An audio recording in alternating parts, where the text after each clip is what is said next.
আসসালামু আলাইকুম। আজকে আমরা দেখব একটি নরমাল খাতায় কিভাবে ওয়েল পেস্টেল দিয়ে রং করা যায়। তো প্রথমে আমরা পেন্সিল দিয়ে স্কেচ করে নিব, তারপরে আমরা এঁকে নিব। আমটি আঁকার পর আমরা চলে যাব রং করতে। প্রথমে আমরা গাঢ় সবুজ গ্রিন যেই রংটা আছে সেটা দিব, সেটা দিয়ে আমরা একটু শেড করে নিব। তারপরে আমরা ইয়েলো গ্রিনটা দিব, যেটা হালকা সবুজ আর কি। এটা রংটাকে এমনভাবে ঘষতে হবে যেন একবার দুইটি রং একসাথে মিশ্রিত হয়ে যায় আর কি, ভালোভাবে মিশে যায়। রংটি ভালোভাবে মেশার পর আমরা হলুদ রং দিব একটু, যাতে একটু পাকা দেখা যায়, মানে কাঁচা পাকা যেন আমটি থাকে সেরকম দেখানোর জন্য আমরা হলুদ রংটি ভালোভাবে ঘষে নিব আর কি। একবারে এমনভাবে মিক্স করব যাতে রংটা একবারে মিশে যায় আর কি সবুজ রংটার সাথে।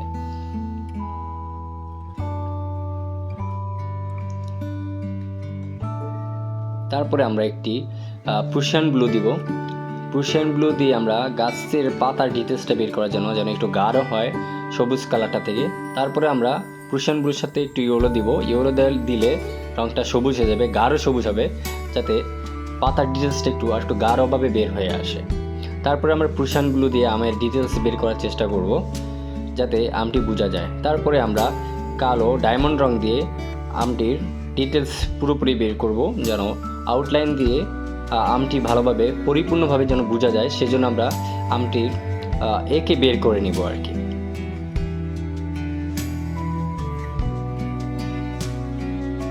তারপরে হয়ে গেল আমাদের একটি পরিপূর্ণ আম, নর্মাল খাতায় ওয়েল পেস্টেল দিয়ে আম রং করা।